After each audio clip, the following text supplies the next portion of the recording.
안녕하세요. 성공예감 이대호입니다.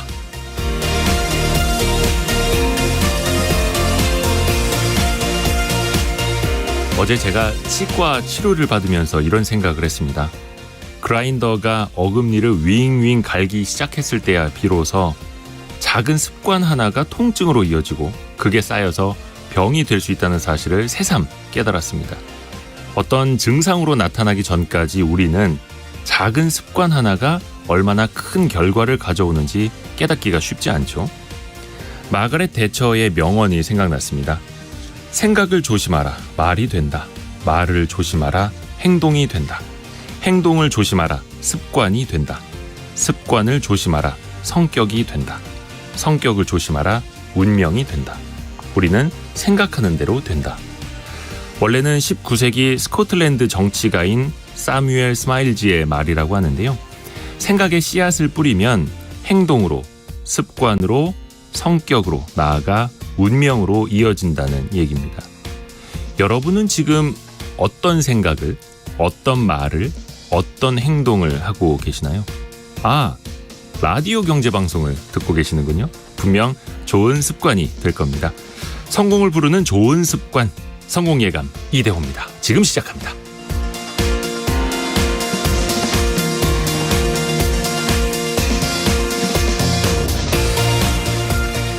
안녕하세요. Y스트릿 이대호 편집장입니다. 오늘 금요일이죠. 원탁의 기자들 함께하는 날인데요. 한동안 아주 오랫동안 부진했던 바이오 관련 주식들이 최근에 개별 기업 호재 몇 개가 터지면서 주가적으로도 좀 기지개를 켜고 있는데요. 어떤 이슈로 계속해서 이어질지, 또 일각에서는 또 신뢰를 잃어버린 기업들도 나타나고 있는데 함께 좀 고민해 보겠고요. 지난해 초, 중, 고등학생 사교육비가 26조 원 넘어서서 역대 최고 금액을 달성했다고 합니다. 아니, 학생들은 계속 줄고 있는데 사교육비는 사상 최고액. 왜 이런 현상이 나타나는지도 함께 생각해 보겠고요. 자, 여기부터 여러분 많이 또 집중해 주시죠. 경제상식 퀴즈 나갑니다. 경제상식 퀴즈. 제가 이제 선착순 정답을 볼 준비를 이제 해놓고 있고요. 2030년 세계 박람회 유치 그 실사를 위해서 지난 3일부터 부산을 방문했던 BIE, 즉 국제박람회기구의 실사단이 오늘 출국을 합니다. 이것을 우리 부산이 개최할 수 있는지 그 타당성을 검증하려고 우리나라를 찾아온 건데요.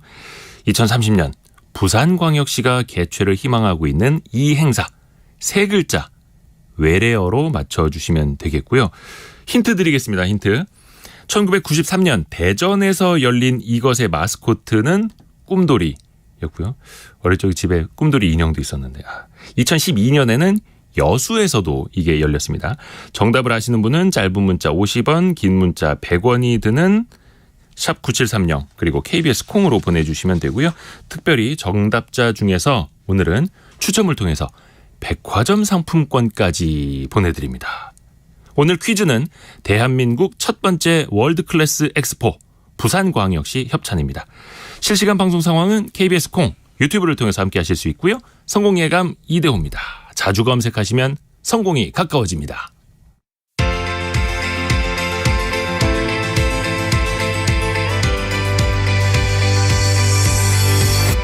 KBS 1라디오 성공예감 이대호입니다.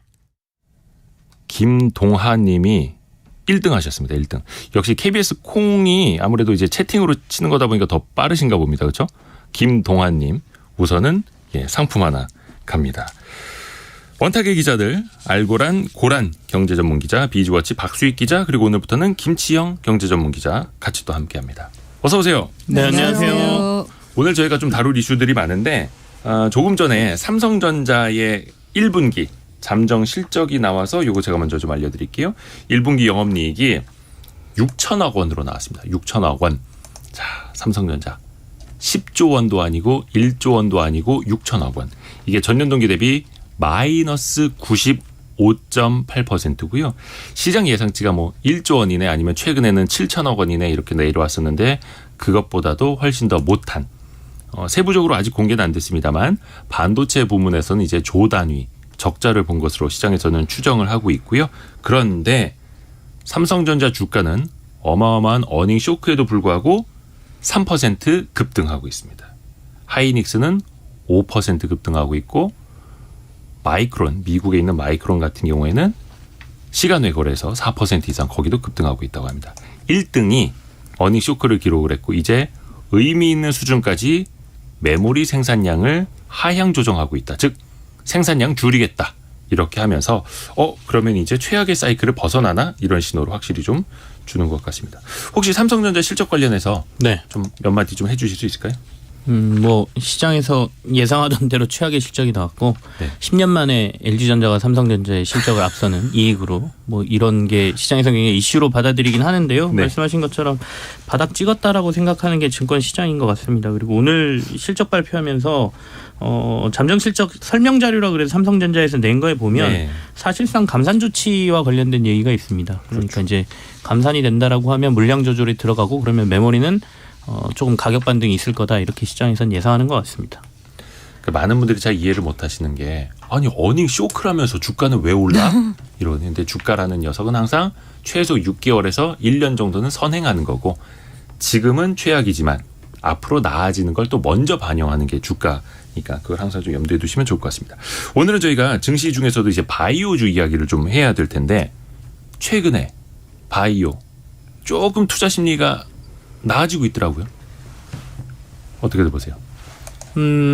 시장 지수로 보면 그 코스피가 최근에 한 10거래일 동안 1.4% 정도 상승했거든요. 근데 바이오들만 그러니까 제약 바이오만 따로 모아놓은 코스피 헬스케어 지수만 따로 보면 10거래일 동안 한 5.69% 상승했으니까 훨씬 수익률이 좀 좋다. 그러니까 최근에 10일간만 얘기한 겁니다. 네. 그래서 그동안 계속해서 소외받던 바이오 제약 바이오주 쪽으로 조금 매기가 들어오는 거 아니냐. 뭐 이런 분석들이 좀 나오고 있는데요. 모르겠습니다. 근데 중장기적으로 봤을 때는 워낙 최근에 바이오주들에 대한 신뢰도 좀 잃어온 상태고 경기도 안 좋아지고 있기 때문에 바이오주들을 하나로 묶어서 얘기하는 것도 조금 애매하고요. 그러니까 네. 바이오주라고 하는 게 시작 개발하는 회사도 있고 우리가 약국 가서 약 사면 약 파는 제약 회사도 있고 거기에는 뭐 의료 기기 회사들도 있고 뭐 진단 회사들도 있고 굉장히 다양하거든요. 그래서 조금 다 달리 봐야 되지 않나라는 생각도 하고 있습니다. 그래서 고란 약간 기자. 우리가 구분을 할 때 뭐 바이오 업종, 제약 업종 할 때 코스피 200 헬스케어 뭐 이렇게 해가지고 분류를 하거든요.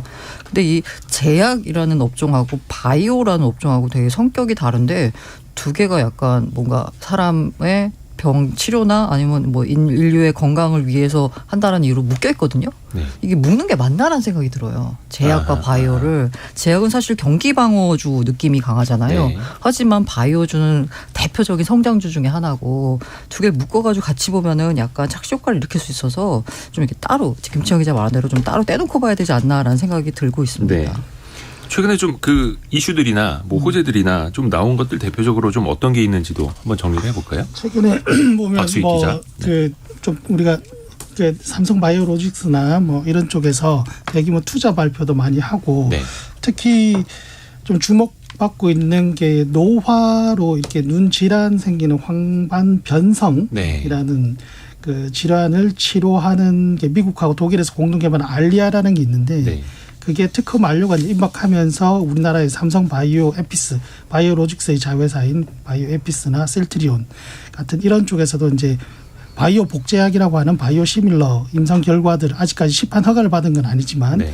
이렇게 하면서 좀 기대감도 있고 여러 가지 뭐 재료들이 있습니다만 저는 개인적으로 이게 바이오 주가 이게 코로나 때는 분명한 수혜주였던 것 같은데 그게 기술력 때문인지 아니면 유동성 때문이었는지 보면 저는 개인적으로 유동성 그러니까 거의 제로금리 수준으로 돈을 풀었고 그 돈이 증시로 들어와서 바이오주에 배팅을 하고 했는데 코로나가 잠잠해지면서 각국이 금리를 올리니까 다시 증시에서 돈이 빠져나가고 바이오주가 빠졌다가 네. 최근은 다시 금리 인상 기조가 이제 꼭지에 들어선 거 아닌가 마무리 국면 아닌가라는 기대 속에서 다시 유동성 개선 가능성에 대해서 또 배팅하는 움직임이 일단 있는 거 아닌가 저는 개인적으로 그렇게 봅니다. 아무래도 뭐 성장주고 그렇죠. 네. 저금리 시절 수혜주라고 볼 수 있으니까 개별 기업들의 호재랑 약간 뭐 금리가 시중에서 좀 낮아지고 있는 그 이슈랑 같이 겹치기도 하는 거고요.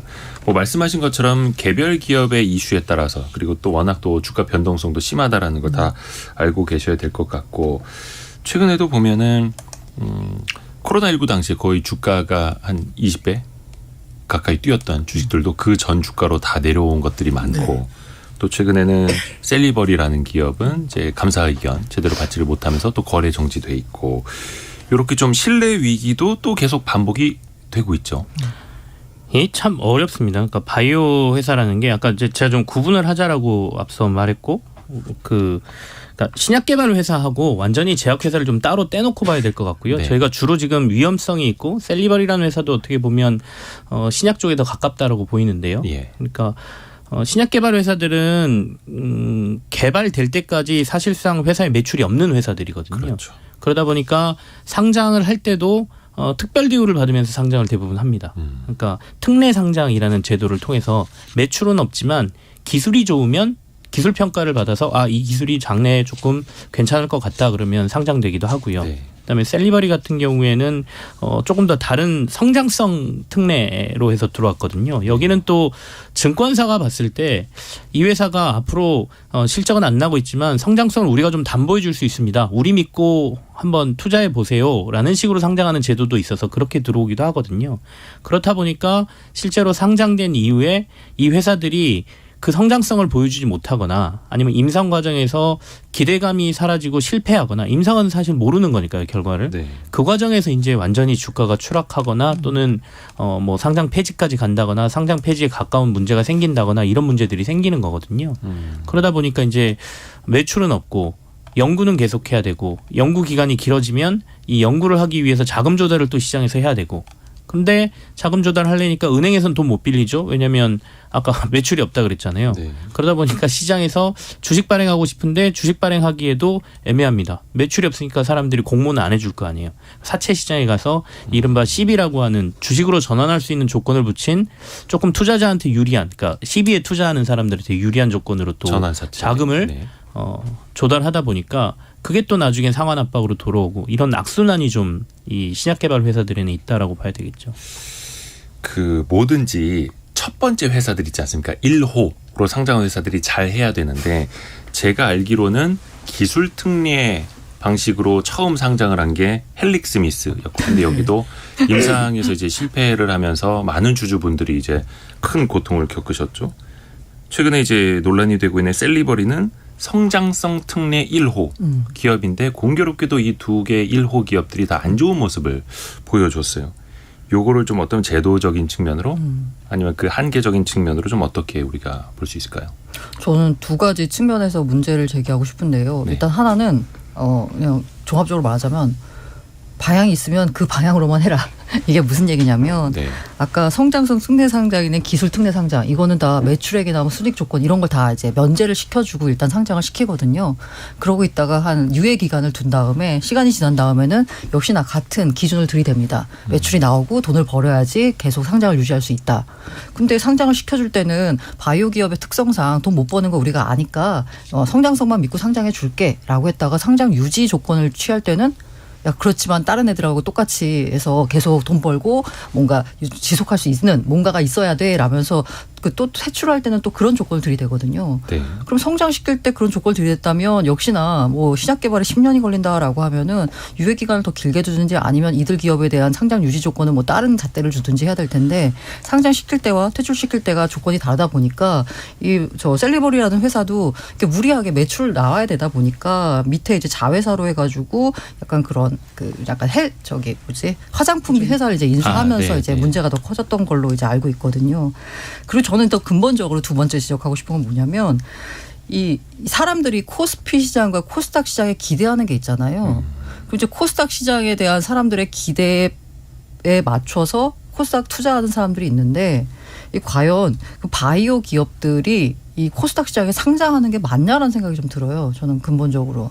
만약 이 코스닥 시장에 상장한다는 얘기는 일단 정부가 나서서 뭔가 투자자 보호 조치를 강력하게 행사한다는 거잖아요.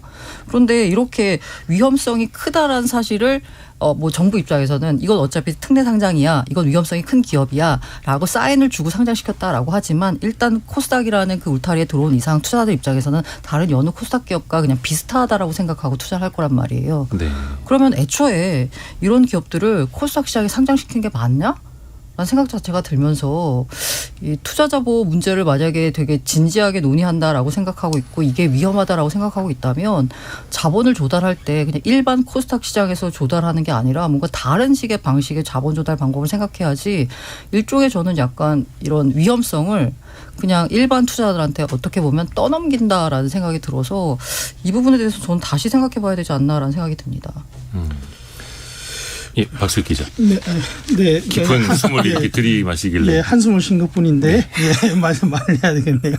저는 그 고란 기자의 말씀에 동의를 하긴 하는데 또 상장을 하지 않으면 현 시점에서 정부의 어떤 정책 자금 외에 또 어떤 그렇죠. 또 이런 자금이 있을까라는 생각도 들고 그래서 또 현실적으로는 이 상장할 때 결국 상장이라는 것은 어떤 가격 공모가를 제시를 하고 상장을 하는데 이런 바이오 기업들 기술 특례 상장이라는 방법으로 상장하는 바이오 기업들은 현재 매출이나 이익이 없기 때문에 3년, 5년 뒤에 본인들이 얼마의 실적을 거두겠다라고 하는 소위 추정 실적으로 네. 그걸 바탕으로 공모가를 정하는데 그렇죠. 작년에 저희 매체에서 저희 부서에서 한번 전수조사를 해봤습니다. 네. 2005년에 기술 특례 상장 제도 도입 이후에 이제 상장한 회사들이 언제 실적 올리겠다 했는데 그게 실제 그 기간이 됐을 때 달성했느냐. 10곳 중에 9개 꼴로 즉 한 88%가 약속을 못 지켰고 아하. 실적을 추정 실적을 달성하지 못했고 그중에 거의 또 대부분 10곳 중에 거의 8곳 78%가 그냥 달성하지 못한 게 아니라 어마어마하게 차이가 많이 실제 적자가 난 거죠. 그렇죠. 3년, 5년 때까지. 그러니까 상장할 때 증권 신고서에 네. 3년 뒤 우리의 예상 실적은 이겁니다라고 네. 제시를 하고 거기에 맞는 돈을 유치를 하게 되는 건데 네. 그게 거의 90% 가까이가 뻥이었다. 뻥이었고 이거죠. 그중에 또 80%는 엄청난 뻥이었다. 라는 것인데 결국 이게 상장만 시켜주면 미래에 우리가 이익을 거둬서 보답할 게라고 했지만 그렇죠. 실제로는 전혀 그렇게 되지 못해서 이 단계에서 뭔가 좀 더 평가나 검증이 필요하지 않을까라는 생각이 듭니다. 이게 김치영 기자. 상장 자체를 막는 거는 저는 조금 반대입니다. 도리어 더 좀 열어줘야 된다라고 보는 편인데요. 왜냐하면 자금 조달을 어떻게든 할 수 있게 만들어주는 게 시장의 목적이고 자본시장이라는 게 결국엔 시장이 들어와서 제대로 된 평가를 받게 하기 위한 거니까 그 문을 막는 거는 저는 조금 반대고 도리어 지금 들어오는 제도상의 문제점들이 몇 가지가 있습니다. 그러니까 기술 특례 상장 같은 경우에는 아까 말대로 기술을 평가해서 그 기술이 좋으면 상장을 시켜주는데 이 기술 평가가 제대로 안 돼요. 그러니까 바이오 기술을 제대로 평가할 수 있는 기술평가위원이 없는데도 불구하고 한 20여 개 기관들이 그걸 평가를 하고 있거든요. 네. 그러니까 제대로 된 기술을 평가가 안 되는데 어떻게 제대로 된 가치를 받고 들어올 수 있느냐 이 문제가 1번 있고요. 그러니까 진짜 성장성이 있는 좋은 기술은 상장을 시켜주되 그 기준을 조금 더 명확하게 해야 된다. 전문가들이 평가해야 된다 이거고요.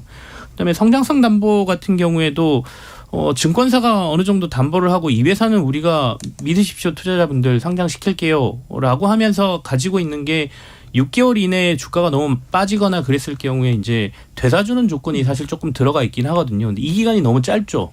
그러니까 이 기간을 뭐 3년까지 늘리고 뭐 처음에 6개월 내에는 뭐 80% 정도까지 되사주고 뭐 예를 들면 1년이면 뭐 50%까지 되사주고 3년 내에는 그 부담을 계속 쥐게 한다면 증권사들도 쉽사리 이거 이용하지도 못할 테고 좋은 기업 네. 아니면 성장성이 진짜 좋은 기업이 아니면 들어오기 힘들 거다. 그러니까 제도적인 보완이 좀 있어야 될 것 같다는 생각이 듭니다. 그리고 도리어 이 바이오 기업들이 들어와서 자금 조달을 제대로 못하는 게 아까 말한 대로 은행에서도 대출이 안 되고 실적이 안 나기 때문에 여러 가지 문제가 있거든요. 그러니까 시장에서 조달하고 대부분 다 전환사채를 통해서 조달하다 보니까 네. 주가가 빠지면 회사들이 무리를 합니다. 왜냐하면 주가 빠지면 전환사채는 투자한 사람들이 다시 상환할 수 있는 조건들이 붙어 있어서 예. 주가가 안 빠지게 하기 위해서는 거짓말을 하게 돼요.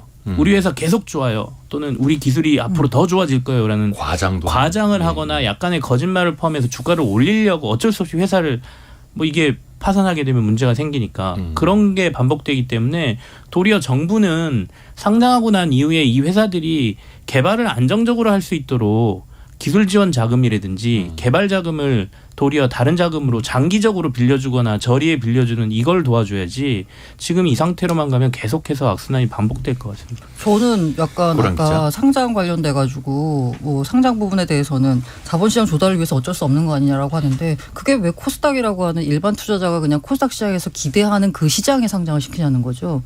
뭐 코넥스라든지 맞아요. 다른 KOTC라든지 시장한테 예. 자본 시장을 통해서 자본을 조달한다고 하는데 그 시장에 맡긴다라고 하는데 그 시장이 그냥 지금 코스닥에 상장하게 되면 일반 투자자가 되는 거예요. 훨씬 더 기관 투자자보다 더 위험하다라고 볼 수 있는 투자자 보호가 더 잘 안 된다라고 볼 수 있는 시장에 상장을 시키는 문제거든요. 근데 제가 보기에는 그거 같아요. 코넥스라든지 KOTC 그러니까 전문 투자자들만 거래할 수 있는 또 다른 시장도 있기는 있습니다만 거기에 상장을 한다 한들 조달할 수 있는 돈이 얼마 안 돼요.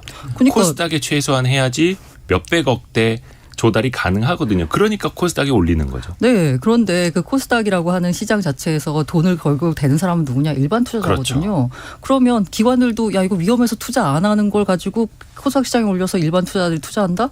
이거는 조금 맞지 않는다라고 보기 때문에 또 하나 앞뒤가 안 맞는 거 제가 하나만 말씀드릴게요. 앞에서 김치영 기자 잠깐 이야기해 준 건데 풋백 옵션이라는 게 있어요. 특히 이제 성장성 특례 기업 같은 경우는 증권회사가 야 여기 성장성 좋은 회사요. 우리가 일정 부분을 담보해 드릴게요. 근데 6개월 안에 만약에 주가 많이 빠지면 공모가의 90% 가격으로 제가 되사드리겠습니다. 뭐 예를 들어서 공모가의 80% 됐다. 그러면 한 10%포인트 정도는 투자자들도 어느 정도 보전받을 수 있는 거잖아요. 근데 이거의 맹점이 뭔지 아세요? 6개월 이내에 90% 가격으로 되사주는 거예요. 근데 많은 공모주에 투자한 사람들이 6개월 동안 이걸 갖고 있는 사람이 없대요. 대부분 6개월 안에 팔고 나가다 보니까 주가가 떨어져도 이 주간 증권사에다가 이걸 90% 가격에 사가시오라고 목소리를 내는 사람이 거의 없다라는 거죠. 이것도 참 씁쓸한 현실이에요. 결국에 아까 고란 기자 의견하고 제가 약간 대립하게 되는 것 같아서 결국에 시장이라는 거는 일종의 백화점이지 않습니까? 그러니까 좋은 제품부터 일종의 제품들이 굉장히 많은 건데 선택은 투자자가 하는 거거든요. 그러니까 물론 이제 투자자 보호라는 부분이 분명히 있어야 되긴 하지만 이게 투자지 않습니까? 예금이 아니고. 그렇다면 위험성이 높다라는 걸 알리는 게 1번이고 그 안에서 뭐 불공정 매매가 있었거나 이런 부분은 분명히 투자자를 보호를 해야 되지만 투자자들이 고수익을 노리고 들어가서 그 부분까지도 보호할 수는 없다라고 생각이 들거든요. 그래서 우리가 바이오 산업을 발전시키고 그리고 신약 개발하는 회사들이 기술들이 다 거짓말은 아닙니다. 그러니까 일종의 시나리오거든요. 지금 출발해서 1상과 2상, 3상을 거쳐서 이게 성공하면 굉장히 큰 수익을 가져올 수 있는 건 맞는데 이 단계를 시간이 많이 걸리거나 돈이 많이 투입돼야 되는 문제를 뭔가는 해결해 줘야 되는데 그중에 하나가 자본시장이기 때문에 저는 자본시장으로 들어오는 건 맞다라고 생각합니다. 그러니까 이게 코스피에 상장을 해서 문제가 되면 아마 문제가 더 커졌을 거예요. 근데 이거는 이제 코스닥이라는 곳이고 많은 분들이 이제 지적을 하고 계시는 게 사실은 코스닥은 다산 다사의 시장만 맞다. 그러니까 많이 낳고 또 많이 기업들도 대출시킬 수 원래 그런 성격이어야 한다라고 또 주장하시는 분들도 많고요. 다산은 아닌 것 같은데. 다만 이제 저도 다산 너무 많이 다산인 것 같아요. 저희 이 시장이. 그러니까 미국 같은 경우는 지금 바이오벤처, 바이오텍들이 한 400곳 상장, 우리나라가 한 150곳 상장 이렇게 되어 있다고 해요. 절반 조금 못 미치죠. 그런데 우리나라와 미국의 제약시장 규모는 10분의 1 정도인데 네. 그러니까 우리가 굉장히 많이 상장해 있고. 그렇죠. 그건 맞아요. 예, 그래서 저는 첫 단계 뭐 자기네들끼리 뭐 기술 개발하고 할 때는 문제가 없는데 상장하는 단계에서 투자자의 문제가 생기는 것이니까 2단계에서 아까 김치영 기자께서 말씀하셨던 상장 중간사의 책임도 강화해야 될 뿐더러 금감원에서도 이 증권 신고서를 볼 때 금감원에도 사실 바이오 전문 심사 인력들이 잘 안 계신 것 같아요. 뭐 몇 분은 계시지만 좀 충원을 좀 많이 해야 되고 무엇보다 상장사 특히 기술 특례 상장을 했으면 그 상장 문턱을 낮춰줬으면 상장 이후에 정보는 제대로 알려야 되는데 그 부분에 대해서 본인들이 제시했던 추정 실적이 미달하면 어떤 이유로 미달했는지를 제대로 좀 밝힐 수 있도록 해야 되지 않을까 생각합니다. 일단 시장의 입성이 쉬워지고 이런 네. 걸 기술특례상장이라는 일종의 특채잖아요. 공채가 아니고 그렇죠. 특채를 통해서 들어왔으면 일단 투자자분들은 저는 약간 그거를 지금 우리나라 현재의 그 시장 구조 속에서 우리는 지나치게 과보하는 측면이 있잖아요. 투자자들을. 그런 잣대로 보자면은 코스닥 시장의 상장, 특례상장을 이유로 해가지고 이렇게 상장시키면 안 된다라고 보는 입장이지만 만약에 상장을 시킨다라고 했다라고 하면은 일반 투자자들도 이에 대한 위험성은 충분히 알고 있어야 되는 건 맞습니다. 맞고요. 그다음에 이 회사 자체도 약간 문제가 있는 게 뭐냐면 아까 1호 기업으로 헬릭 스미스 문제를 말씀하셨잖아요. 네. 물론 이렇게 뭐 인상이 실패하고 이래갖고 결과적으로 좀 안 좋게 됐지만 그 과정에서 보면 이 회사가 공모 자금으로 모은 돈을 가지고 굉장히 위험한 자산에 투자를 했어요. 네. 회사의 그 본업과는 상관이 없는 이런 식의 약간 도덕적 해이 이런 부분에 대한 문제도 되게 곱씹어 봐야 되는 거고요. 맞아요. 일종의 상장이 야 뭔가 회사의 제2도약을 위해서 닭을 모아서 이제 우리 본격적으로 해보자가 아니라 약간 상장을 종착역쯤으로 생각하는 이런 구조도 이제 바꿔야 되는 거죠. 사실 상장은 이제 시작인데 네. 그걸 이제 하나의 목표로만 삼고 있는 데들도 많아가지고 씁쓸합니다. 그리고 말씀하신 것처럼 바이오주 투자는 제 개인적인 생각은 그렇습니다. 완전 하이 리스크 하이 리턴이거든요. 하이 리스크 노 리턴일 수도 있고 해서 만약에 하신다면 본인 주식 포트폴리오 중에서 한 10% 이내 미만. 예, 그 안에서만 하는 게 맞다. 전 개인적으로 그렇게 보고 있습니다.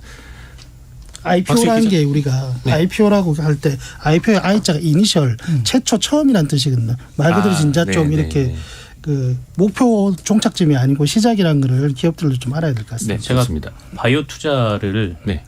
얘기해도 됩니까? 영화하고 제가 많이 비교를 하거든요. 아, 네. 영화 제작할 때 네. 시나리오가 엄청 좋다 그래서 영화 개봉했을 때 영화가 흥행 성공하는 것도 아니고요. 감독과 배우가 캐스팅이 잘 됐다 그래서 영화 개봉하면 성공하는 것도 아니거든요. 바이오 기업도 아무리 파이프라인이 좋아도 거기에 유명한 박사님이 있어도 임상이 어떻게 될지 모르고 신약이 나와도 성공할지 모르는 거기 때문에 그렇게 생각하시고 투자하시는 게 맞다. 그러니까 위험성이 굉장히 큰 데다. 네. 그렇게 말씀드립니다. 오늘 그 경제상식 퀴즈 정답 많은 분들 보내주고 계셔서 너무 감사드리고요. 하정화 님이 부산역에 실사단 BIE 실사단 왔을 때 환영회 다녀왔어요라고.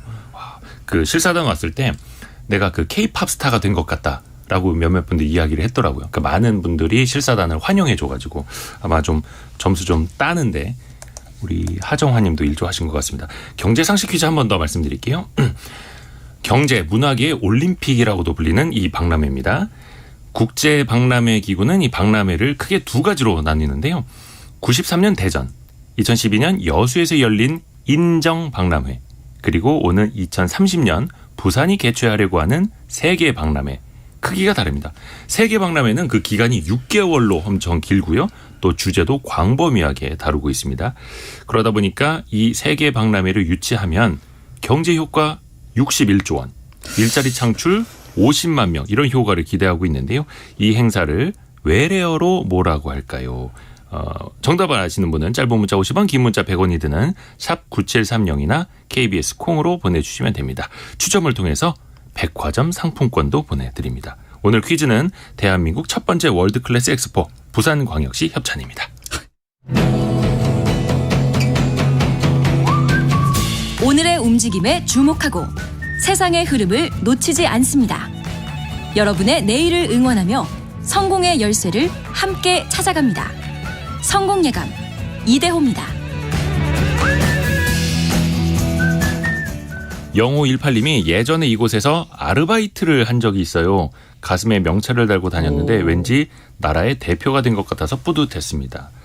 저도 어릴 적에 그 대전 엑스포 가가지고 보통 수학여행 가지 않았나요? 네 그때 많이 갔죠 거기. 네. 도우미 누나들하고 사진 찍으려고 막 뛰어다니고 막 혹시 보내신 우리 청취자분이 도우미 누나였나? 그런가요? 도우미 언니? 뭐 그때 진짜 많은 분들이 그쪽에서 자원봉사도 하시고 아르바이트도 하시고 그런 일이 2030년에도 또 한 번 생겼으면 하는 바람입니다. 자, 예고해드린 것처럼 우리 사교육비 이야기를 해봐야 될 텐데요. 사교육비가 26조 원에 달한다고 합니다. 근데 이게 약간 좀 이해가 안 가는 게 지금 우리나라 학생들 인구 줄어든다고 하는데 사교육비는 사상 최고치를 계속해서 새로 쓰고 있고 여기서부터 이야기를 해봐야 될 것 같습니다. 우선은 자녀가 있으신 분들은 또 고민이 크실 테고 자녀가 없으신 분들 입장에서는 좀 객관적으로 볼 수 있지 않을까. 박수익 기자부터 한번 좀 한마디 해주시겠어요? 예. 객관적으로 좀 과묵하게 있으려고 그랬는데 얘기를 좀 해야 되겠네요. 저는 사실 이게 딴 세상 얘기 같아요. 저는 이제 자녀가 없다 보니까. 특히 최근에는 이게 뭐 주변의 동료 선후배들 중에서 소위 비싼 학교에 우리가 의무교육인데 비싼 초등학교, 그러니까 소위 사립초, 사립중 보내는 분들도 꽤 계신데 그런 분들을 보면 그곳의 학비 자체도 비싸지만 경쟁에 살아남기 위해서 굉장히 많이 또 사교육비를 써야 되는데 거기에 그치는 게 아니고 이제 부모들이 자신을 위해서 돈을 써야 됩니다. 학부모 모임 갈 때 소위 이렇게 뒤처지지 않으려면 수입 국산차 안 돼요. BMW 정도는 바꾸고 그래 차를 다 바꾸고 예. 가방도 한 구찌 정도는 가지고 있어야 되고 옷도 몇 벌 사야 되고 이런 것도 넓게 보면 사교육비가 아닌가. 너무 브랜드 강조하지 마시고. 예, 죄송합니다. 그리고 또 이러다가 또 약간 중고등학생으로 진학을 하면은 또 아예 해외로 보내거나 하는 분들 그러면 이제 부부도 떨어지고 이상 가족이 되는데 개인적으로 또 그렇게 해야 되나 싶고 또 대단해 보이기도 하면서도 저는 도저히 그렇게는 못할 것 같고 이런 복잡한 참 생각이 듭니다. 경쟁 심리가 자리하고 있는 거죠. 우리나라는 특히. 그 혹시 여기 계시는 분들 세대는 서태지와 아이들 교실 이데아라는 노래 기억하시죠? 당연히 기억합니다. 서태지와 아이들 교실 이데아 그 노래 가사 중에 이런 게 나와요. 전국 900만의 아이들의 머릿속에 900만. 모두 똑같은 것만 집어넣고 있어. 근데 이 노래가 2007년에 나왔더라고요. 근데 그때 학생들이 900만 명이었던 거예요. 근데 최근 데이터를 보면은 지난해 수준으로 학생이 590만 명입니다. 반토막 나네 반토막. 서태지와 아이들 이때는 900만, 지금은 590만. 근데 아이들은 이렇게 줄어들고 있는데 왜 사교육비 또 학원비는 오르고 있는가?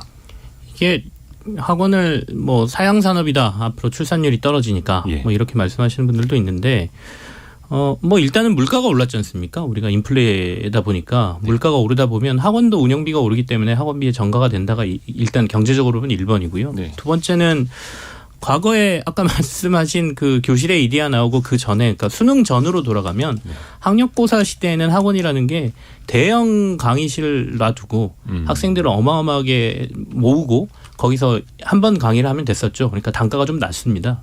근데 이게 이제 수능이 되고 수능 제도가 계속 변하면서 지금 뭐 학종 뭐 이런 것까지 돼가지고 대학 입시 가려면 컨설팅 받고 뭐 2,000개에서 3,000개 되는 여러 가지 뭐 변수를 고려해야 된다라고 하던데 네. 그렇게 하다 보니까 지금은 학원이 다 맞춤형으로 변해 있거든요. 그러니까 대치동의 부모님들이 가시면 굉장히 놀랜다고 하죠. 전 아직 대치동 학원 한 번도 가본 적이 없는데 가보면 생각보다 학원이 규모가 적고 네. 사람이 소규모로 운영돼서 굉장히 놀랜다고 합니다. 근데 그 얘기는 뭐냐면 맞춤형으로 가기 때문에 가격이 오르는 거예요. 그러다 보니까 실제로 학생 수는 줄지만 학원비는 올랐다, 사교육비는 높아졌다. 그리고 도리어 자녀가 주니까 한 학생에게 더 많은 자녀에게 돈을 쏟는 부모들의 모습들이 나타난다고 봐야죠. 조금 전에 4106번 쓰시는 분께서 한 명 키우는데 학원비 월 130만 원 들어갑니다. 130만 원.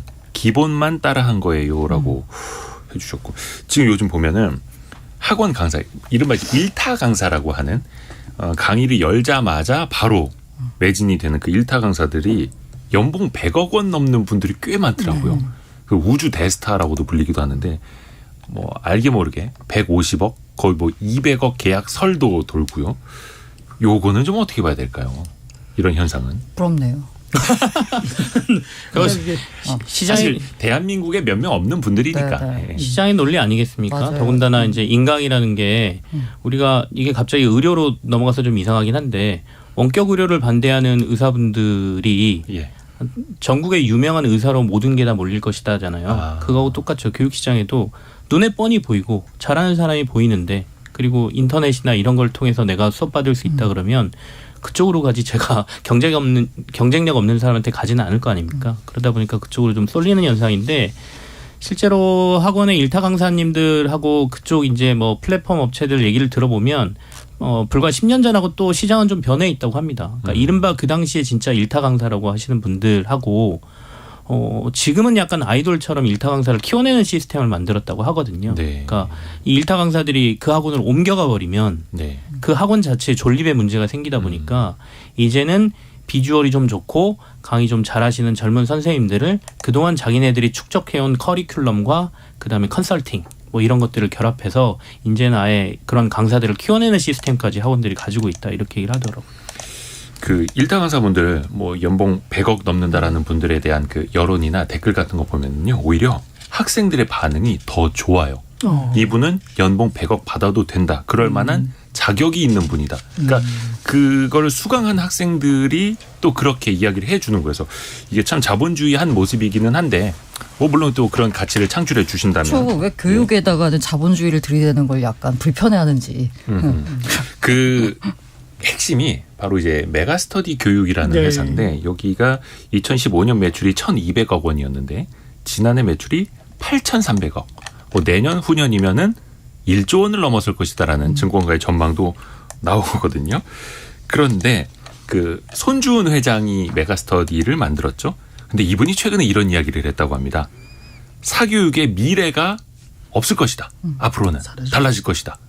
요거는 혹시 어떻게들 평가하십니까? 어떤 손준 내용으로? 회장이 이 얘기를 한 거를 이제 강의 석상에서 했던데 예. 보니까 일단 과거와 달리 앞으로 대학 입시를 치열하게 치러야 된다는 생각이 많이 안 들 것이다. 지금도 사실 지방에서 이렇게 도시나 지방, 그러니까 수도권, 서울 뭐 일부 대치동 이런 데를 제외하면은 의대 진학 이런 것들에 대해서 엄청 또 많이 하지는 않는다는 분위기가 있거든요. 그리고 또 기업들도 경력직을 많이 선호를 하는 예. 거죠. 그냥 대졸 신입 공채가 아니라. 그리고 또 뭐 4차 산업혁명이 오면서 여러 가지 직업군들이 좀 다양해지기 때문에 이게 기존의 어떤 입시, 암기 위주의 그런 기존 교육으로는 다 이렇게 포용할 수 없는 새로운 직업의 변화들이 나타날 수밖에 없다. 뭐 이런 논리로 10년 내에 사교육 사라질 것이다.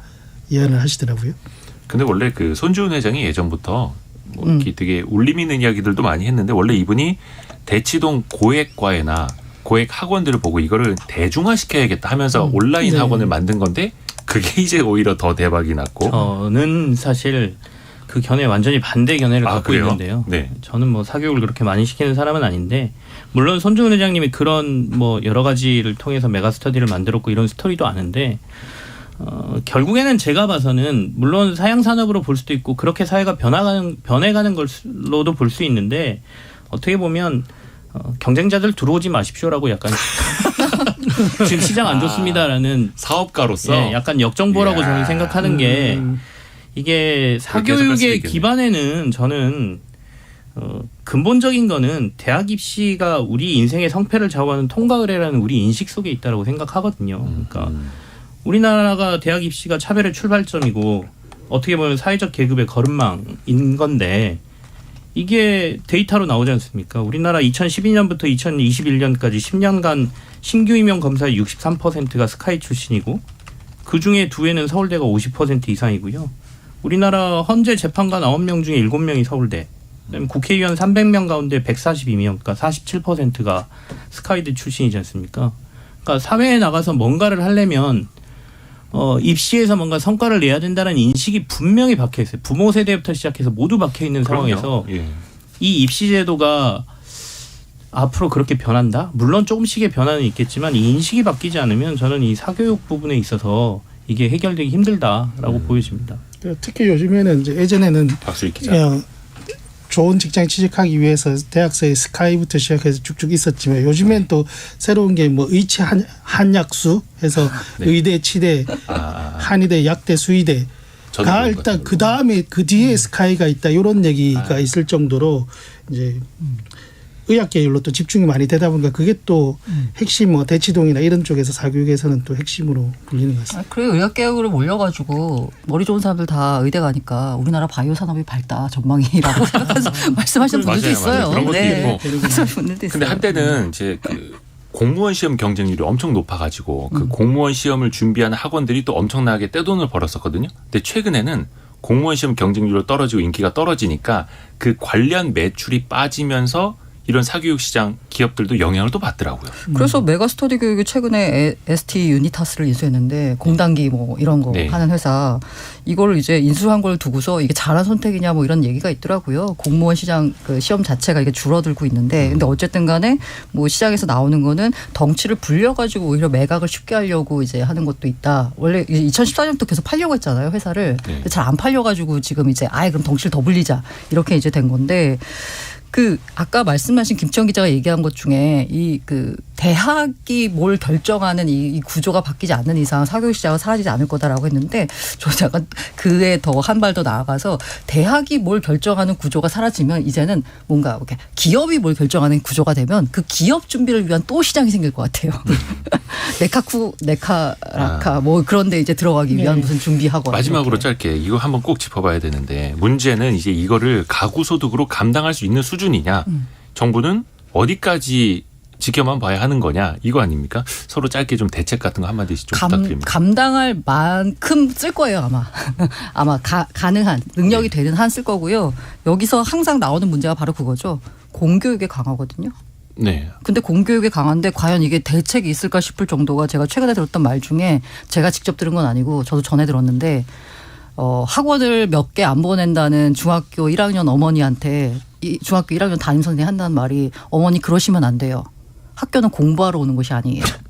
공부는 학원에서 하세요라고 말을 했다는 거예요.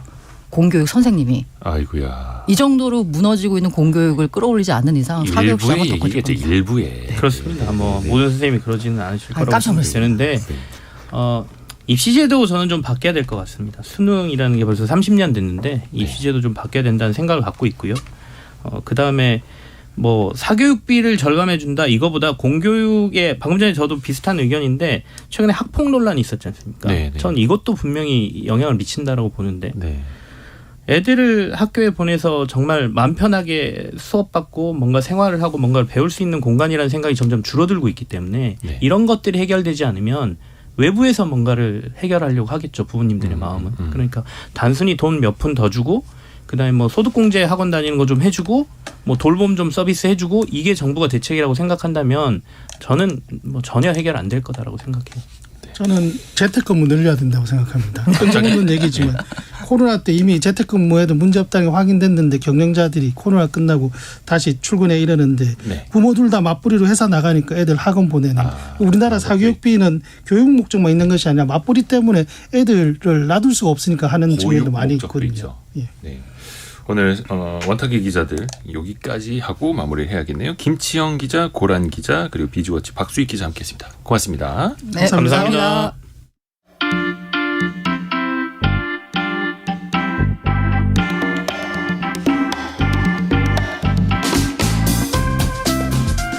지금 여러분께서는 KBS 1라디오 성공예감 이대호입니다를 듣고 계십니다.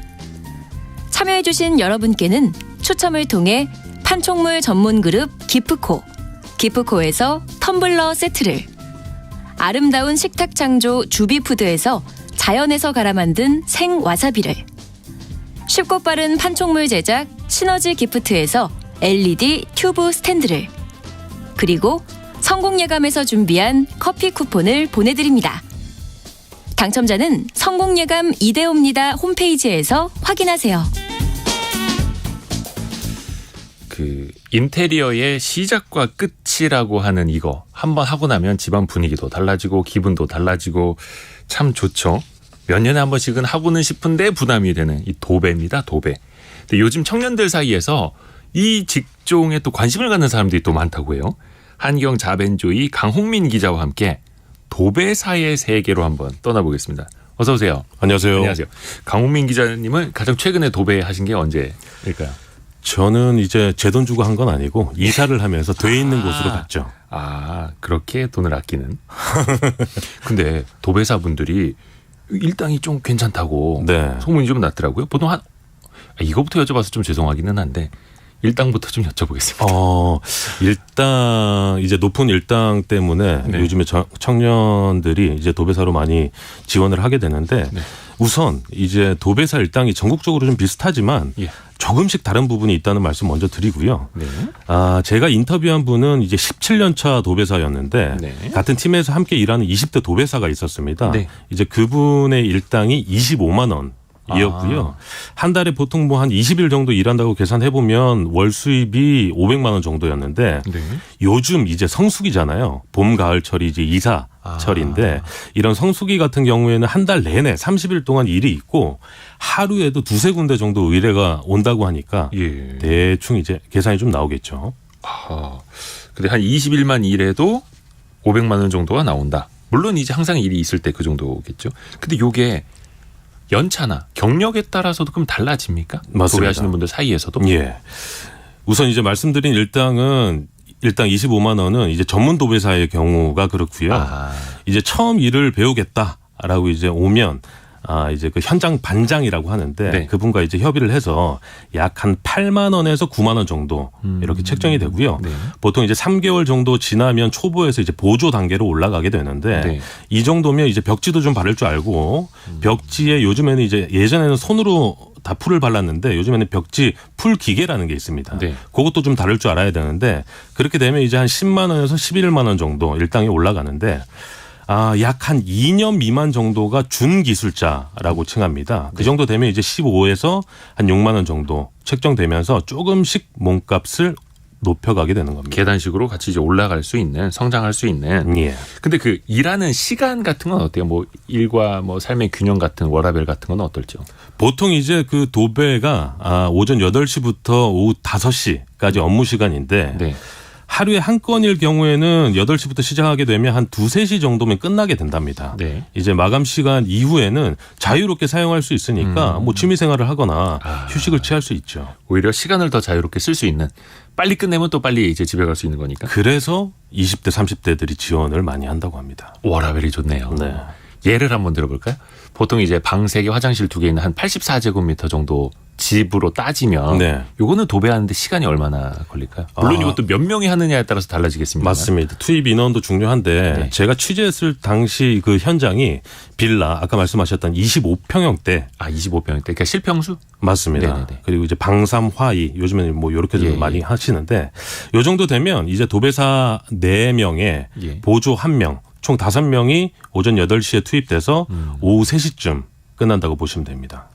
그 요즘에는 그러니까 아주 옛날에는 그 풀까지 집 안으로 들고 와서 거기에서 도배지에다가 이제 풀칠을 하셨었는데 맞습니다. 이제는 외부에서 뭐 이렇게 기계로 말아가지고 딱 준비를 해서 오시더라고요. 아까 말씀드린 대로 이제 풀 기계를 통해서 그 풀 기계에 벽지를 넣게 되면 자동으로 풀이 네. 발려지게 됩니다. 좋아졌더라고요. 그게 이제 한 2-3명 정도의 역할을 하게 되니까 좀 수월해지긴 했죠. 작업 시간도 빨라지는 거고. 네. 근데 이제 젊은 세대가 뭐 일당 때문에 도배사를 지원을 하는 건지 혹은 뭐 다른 이제 메리트가 있는지 어떨까요? 일당도 이제 큰 역할을 하는 거고요. 예전에는 도배나 타일 같은 현장 일을 3D 업종이라고 기피했었잖아요. 그런 부분이 좀 있었는데 물론 예전과 업무 환경이 크게 달라지진 않았지만 인식 자체가 좀 바뀐 부분이 있습니다. 이를테면 힘들다는 단점보다 이제 누구에게 간섭 안 받고 적당한 노동 강도의 고수익을 낼 수 있는 직업으로 이제 알려지다 보니까 20대, 30대 그리고 은퇴한 분들에게도 인기를 얻는 것 같습니다. 그리고 저는 이제 도배사 하면 기억에 남는 게 이거 한 10여 년 됐을 텐데 KBS 예능 중에 남자의 자격이라고 있었어요. 거기에서 기억합니다. 이윤석 씨가 이 도배사 자격증에 그때 도전을 했었거든요. 저는 그게 되게 기억에 남는데 자격증 따는 것도 쉽지가 않더라고요. 근데 도배사를 하려면 꼭 자격증을 갖고 있어야 됩니까? 어때요? 자격증이 있으면 좋지만 현장에서는 꼭 필수 항목은 아니고요. 요즘 이제 그 도배 배우려는 분들이 많은데 보통 이제 학원이나 동네 지물포 가서 일을 배울 수 있는데 이제 도배 배우려는 분들이 학원이 좋으냐 지물포가 좋으냐 고민들을 많이 하시는데 네. 이게 각자 일장일단이 있습니다. 우선 간단하게 좀 말씀드리면 학원은 각 지역별로 쉽게 찾아갈 수 있다는 장점이 있는데 보통 이제 수료를 하게 되면 아파트 현장으로 연결을 해주고요. 일을 체계적으로 배우기가 조금 힘들다는 점 그리고 수당 입금이 늦다는 단점이 있습니다. 그리고 이제 반면에 지물포는 도제식으로 교육이 이루어지다 보니까 사람을 많이 뽑지 않는데 그리고 이제 처음에는 수익이 좀 적습니다. 그런 반면에 그만두는 사람이 없을 정도로 도배사로 성장할 수 있는 발판을 마련해 준다는 장점이 있습니다. 또 사실 이것도 이제 좋은 사장님 만나야 되는데. 맞습니다. 현장에서 일하시는 분들이 이 도배 일하면서 제일 힘든 일 어떤 걸 꼽으시는가요? 이게 어느 정도 익숙해지면 예. 그나마 좀 나은데 도배가 현장 일이다 보니까 처음에는 이 적응하는 데 시간이 좀 걸릴 수가 있어요. 예. 특히나 이제 초보나 아까 말씀드린 보조 시절에는 여기저기 잔심부름도 하고 뭐 잔소리하는 선배들도 있기 때문에 심신이 지칠 수 있거든요. 사람 잘 만나야 돼요. 맞습니다. 그래서 아까 반장, 네. 그 현장 반장님을 어떤 분을 만나느냐에 따라서 아하. 도배사로 성장할 수 있느냐 아니면 중도에 포기하느냐 네. 이게 좀 갈린다고 합니다. 그리고 또 이게 뭐 천장 같은 거 할 때는 허리도 아프실 거고 목도 아프고 그죠 위로 들고 해야 되고 막 팔도 아프실 거고. 네. 근데 약간 걱정되는 측면도 있어요. 뭐 부동산 시장이 많이 침체돼 있고 요즘처럼 부동산 거래나 이사가 많지 않을 때는 또 일감이 줄어들 수도 있는 거잖아요. 네. 또 요즘에는 셀프 인테리어 배우시는 분들도 많거든요. 그러면 혹시 좀 일감이 줄지 않을까 하는데요. 아무래도 뭐 작년에는 경기 침체 여파로 이사량이 좀 줄어들다 보니까 의뢰 건수도 네. 좀 줄긴 했고요. 올 초에 그래도 예전 정도 올라와서 많이 바쁘다고 합니다. 그리고 이제 인테리어에 관심 있는 분들은 말씀하셨지만 이제 셀프로도 도배를 많이 하시는데 이 셀프가 잘 안 됐을 때 다시 의뢰를 하는 분들이 늘어났다고 합니다. 아이고야. 이게 직접 도배가 쉽지 인테리어 않거든요. 하려다가 마지막으로 그러면 이 직업 전망, 이 직업을 이제 원하시는 분들이 꽤 있는 걸로 알고 있는데 이 직업 자체 전망은 어떻게 보시는지? 이 도배가 이 기술이 아무리 발전해도 살아남을 직업으로 꼽히는 분야 중 하나인데요. 특히 요즘에 젊은 도배사가 늘어나고 있는데 이 점을 좀 주목해야 할 것이 전국적으로 활동하는 도배사가 약 3만 명 정도 됩니다. 이제 그 중에서 50대 이상이 절반이 넘어가는데 그렇게 되면 10년 후에는 뭐 지금 입문한 젊은 도배사들이 활동 영역이 더 넓어지게 되면서 지금보다 더 큰 기회가 찾아올 것으로 예측이 됩니다. 좋습니다. 오늘 한경자벤조이 강홍민 기자 통해서 저도 궁금했던 도배사 이야기 많이 들어봤습니다. 고맙습니다. 감사합니다. 감사합니다. 그리고 아까 제가 그 교실 이데아 이야기할 때 2007년이라고 말씀드렸는데 잘못 말씀드렸는데 94년이 맞습니다. 94년. 제가 타임머신을 잘못 타고 왔습니다. 서동현님 바로 잡아주셔서 감사드립니다. 그리고 많은 분들이 퀴즈 정답 오늘 문자가 엄청 많이 오네. 평소보다 벌써 한 2배 이상 온 것 같은데요. 근데 진짜 부산 시민 여러분들의 그 염원이 얼마나 뜨거운지 알 수 있는데요. 정향민 님이 적극적인 사람이 되고자 KBS 콩 회원 가입하셨다고 했고 4441님은 승용차에다가 이거 홍보 깃발 땡땡땡 홍보 깃발을 달고 운행하고 있습니다. 부산 시민들의 관심이 대단하네요 하셨습니다. 자, 꼭 됐으면 하는 바람입니다. 저희는 바로 2부로 다시 돌아오겠습니다.